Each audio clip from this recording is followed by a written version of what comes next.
Mr. Speaker, I rise today to discuss this administration's massive cover-up of the Epstein files in order to conceal President Trump's involvement.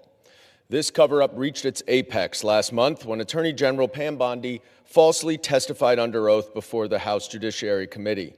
The Attorney General testified, quote, "There is no evidence that Donald Trump has committed a crime. Everyone knows that," unquote. This is a lie.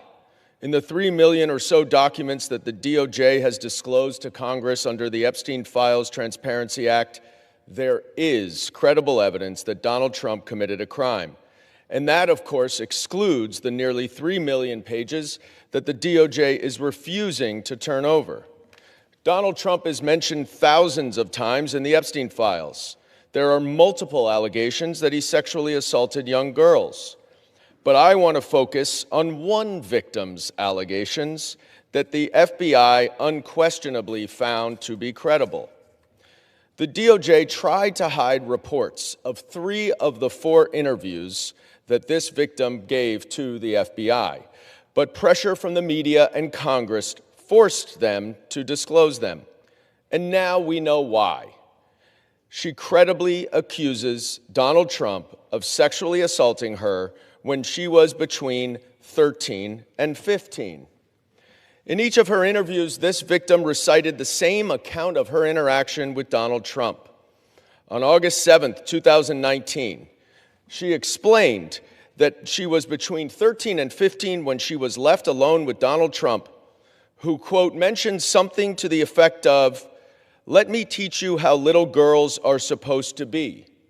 Trump unzipped his pants and put her head down, quote, down to his penis, bit the S out of it.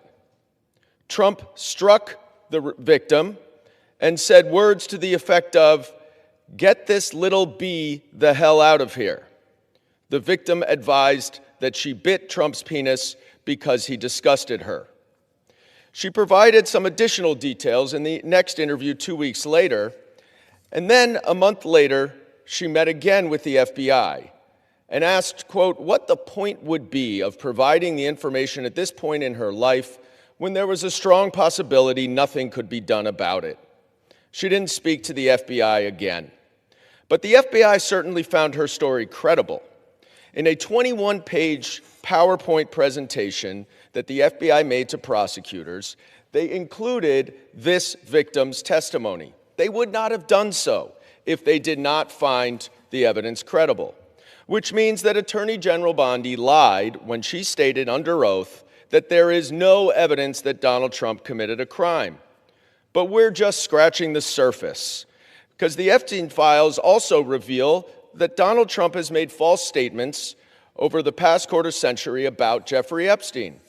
We know in 2002 he called him a terrific guy and said, quote, "It is even said that he likes beautiful women as much as I do, and many of them are on the younger side." In a birthday card, 2003, that Donald Trump gave to Jeffrey Epstein for his 50th birthday, Donald wrote for himself that "we have certain things in common, Jeffrey. Enigmas never aged. Have you noticed that? A pal is a wonderful thing. Happy birthday. And may every day be another wonderful secret." But in that same year, Palm Beach County opened an investigation into Epstein that eventually was turned over to the FBI. The investigation became public in 2006, and the Palm Beach County police chief received a call quickly after from Donald Trump, where Trump told him, "Thank goodness you're stopping him. Everyone has known he's been doing this."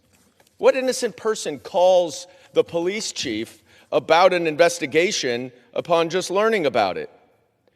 The recent documents also show that Jeffrey Epstein emailed Ghislaine Maxwell and said, quote, "I want you to realize that the dog that hasn't barked is Trump. Redacted victim spent hours at my house with him. He has never once been mentioned."